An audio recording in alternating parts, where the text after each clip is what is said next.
we back. Now, before we get into it, I gotta let y'all know that the newest episode of Through the Wire just went up on the House of Highlights YouTube page. So you guys killed the support on the first time. Let's try to match that and some for episode 2. Link is in the description, and I'll put a card up here and at the end of the video there too. Now, one thing we do often on the show is on Twitter, we'll tell fans to ask us questions that you want to see us answer on the podcast. And in this episode, we didn't have time to because we went on for an entire hour talking about free agency. But you guys asked some pretty good questions, and I just thought, you know what, let's just answer some of them in today's video. Reese asks, what do the Lakers have to do to beat the Warriors? They have to wait a season. Yeah, they gotta wait a season because there's not a team out there that's probably gonna be able to beat this Warriors team, and that's even if DeMarcus is not 100% the same player he was for the previous years of his career. If he's 80% as good, that's still better than what they had JaVale McGee and Zaza Pachulia. So the Lakers, I think they're doing it right. It don't seem like they're going to try to make the trade for Kawhi Leonard. Taking a step back and signing players from one-year deals, Lance Stevenson, JaVale McGee, Rajon Rondo. It's a crazy bunch of players, but at the end of the day, their contracts will be off the books next year when you have all these superstars. It's like 6 or 7 superstars that will be free agents next year. So I think they're doing it right by, like, you know what? You know, the Warriors got it this year. We'll be back next year when they don't got Boogie to compete with them. Henry says, now that the balance has shifted so greatly between the conferences, should the NBA get rid of conferences?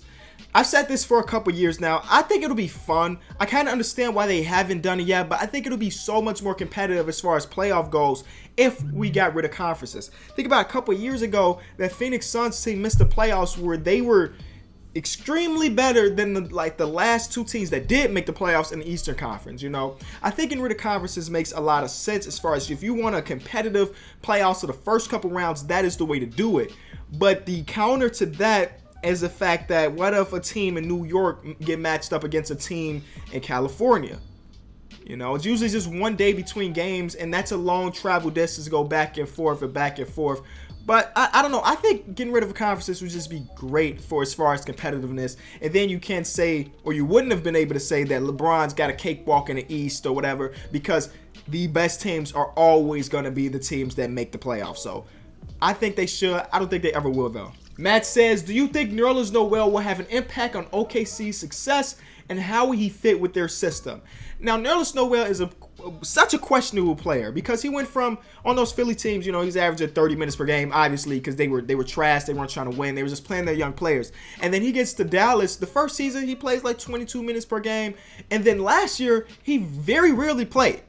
So I don't know what happened between these first couple years until now, because in those first couple years, he was solid, you know. I didn't think he was ever going to be a star or even an all-star, superstar, whatever, but he seemed like he was on the trajectory to be like a nice starting center, and then he went from that to basically not really playing last season. So I don't know what really happened, but I think that, I mean, he's definitely an upgrade from what they had last year. They legitimately did not have a backup center last year. So anybody was going to be an upgrade. And I like that they took a chance on him because he showed promise in the previous years of the NBA. Now, for him, I think he should be like firing his agent if he hasn't already, because the Dallas Mavericks offered him a 4-year, $70 million deal, and his agent and them told him, don't take it. You're going to prove to the league that you're worth more. And he just signed, what, a 2-year, like $10 million deal or something similar to that. He went from making so much money, or could have been making so much more money, to making like questionable money in the NBA. Like, it's crazy. Now, NBA players have done it pretty often where they're like, you know what, I'm not going to take your deal. I'm going to bet on myself. And then it ends up working good for them. That happened to Jimmy Butler. The Bulls offered him a contract that wasn't great. You know, he could have just accepted, like, guaranteed money. I'm going to take this. But he's like, I'm going to play 1 more year and prove to y'all that I'm a superstar. And then he did, and then we had to pay him. So I think that's what Nerlens Noel's people were trying to go for, but it just didn't really work out. Will Barton tried to do the same thing last year. He was offered a similar deal to Nerlens Noel. He turned it down, but he got more money this time. So it can work out, but for Nerlens, it just didn't. I think just him coming to the team is an upgrade from what they had, so I'm sure he'll be fine. Josh asks, where are the possible signings for Jabari Parker and Isaiah Thomas? Now, a month ago, I mentioned the perfect place for Isaiah Thomas is the Orlando Magic. And then yesterday we just found out that they're kind of talking right now. So he could be a part of the Orlando Magic very, very soon. And the reason why I thought it was the perfect, like the match made in heaven, is because right now the Orlando Magic literally don't have a point guard. DJ Augustine is their point guard. They have Shelvin Mack, who averaged 3.8 assists, which was their best assist player or passing player last season. And that's just not good enough. You know, they need a PG. And Isaiah Thomas has shown that he is a good NBA player. Like, I know last year he was injured, and when he wasn't injured, he was bad. Year before that, MVP candidate. Year before that, 20 PPG score. Year before that, 18, 19. Like, he's always been pretty solid scorer. And I think last year, we shouldn't be thinking too much into it. You know, could he come back this year and still be bad? Yes. But the track record shows that, you know, he's pretty solid. You know, and then I think what they should do is, like, Isaiah, we'll give you a 1-year deal worth X amount of money. Prove to us, prove to the league that you're worth the money that you thought you were worth after your MVP season. And for him, it's no lose situation. He can come in, be productive, get the money.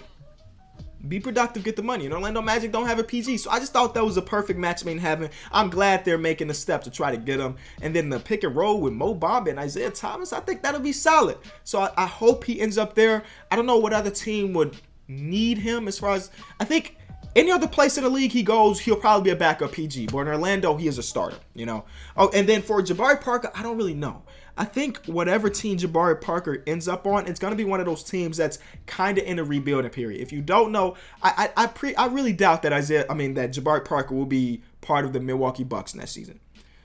I'm sure he wants his money, and Milwaukee probably don't want to give him that money. They're already over the salary cap, and their team is like, you know, their team's kind of and I don't think they want to invest that much money in a guy that's off 2 ACL injuries that doesn't defend. Throughout the entire season, he had 1 quarter where he defended well, and that was the game I was at.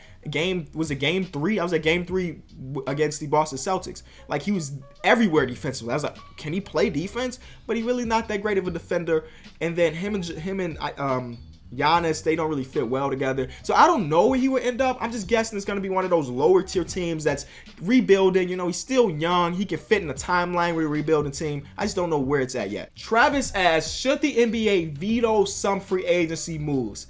I don't think they should. As much as we dislike, as a normal NBA fan, as much as we dislike DeMarcus going to that team, I think he deserves the right to, you know?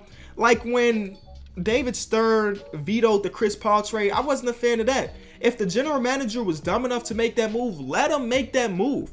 Billy King traded like 4 first-round picks for 2 players that were 30 plus, and they didn't even win a ring. You know, let people make their own decisions. If it sets their team back for years, fine. Or if it makes a team so powerful, fine, because they made a culture where players just want to play for them, you know? So I don't think the league should be able to veto things. I think I'm in a minority for that. I think most people are petitioning to try to get Adam Silver to veto DeMarcus to the Warriors, but he has every right to, so I'm okay with it. Brian Grunt said Jimmy Butler and Kyrie might be looking for a way to play together in the Eastern Conference. What if they both came to Chicago? We'd be looking at a young, talented lineup that could take the East. They're both free agents next year. Sounds cool, but I doubt it'll happen. The relationship between Jimmy Butler and our front office here in Chicago is non-existent. I'm almost positive he doesn't want to play for the front office. I think he said it multiple times that he loves the city, he loves the fans. It's the front office that, you know, there's a disconnect there. You know, so I don't think he'll ever come back to Chicago. I would welcome this. I mean, obviously, I'm a fan of my team. Adding these 2 players would be great. I just don't see it. I know the report to these 2 guys want to play together. I'm a firm believer that I got to see it to believe it. You know, there are so many rumors that happen around this time of the year that I got to hear from their mouth, or I just got to see it to believe it. I highly doubt that Jimmy Butler and Kyrie are on the phone talking about next season when they both have seasons ahead of them. The Boston Celtics are the favorites to win the East. I doubt that he's thinking right now about teaming up with Jimmy Butler. You know what I mean? And same thing with Jimmy. I know there are plenty of rumors talking about how Jimmy Butler hates playing with the current team and all, but I don't know. I don't know. There's just so much going on that I can't take everything for face value. I need more sources. I need to hear from the agents. I need to hear something like that. But that's it. There are plenty of other questions, but I think we're running on in this video way too long. Again, in the description, there is a link to the House of Highlights video We need y'all to continue to show support. We were blown away with what y'all said and what y'all did on the first time, and I think we left a great impression on the Bleacher Report guys that are kind of monitoring us. So thank y'all so much. Let's try it for episode 2. Link is in the description. Enjoy your holiday if you're in the States.